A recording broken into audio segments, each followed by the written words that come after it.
Քրիստոս կսե. երբ սեր ունենաք իրարու հանդեպ, աշխարհը պիտի ճանչնա, որ դուք իմ աշակերտներն եք։ Հովհաննես 13:35։ Աշխարհը կսպասե տեսնելու Քրիստոսը ոչ բառերով, այլ գործերով։ Ձեր ժպիտը, ներումը, խնամքը կրնա բրգել հոգինը։ Քու ներկայությունդ կարևոր է ուրիշներու համար, թող որ ոչ մեկ օր անցնի առանց սեր ցանել։ Այս ամենը լսել է վերջ հարցն այս է. արդյոք դուն ուխտեցիր քու դիրոջդ հետ։ Չոր ու գրոնացյալ ապրելակերպը պիտի չբրգե, բայց կենթանի գրագոտ սիրտը անցնված դիրոջ կբրգե։ Այսօր միայն քարոզ լսելու ժամանակը չէ,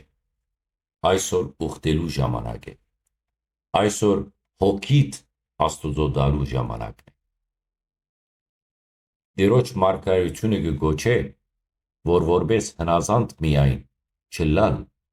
այլ որպես սիրո գոչ ընդունի։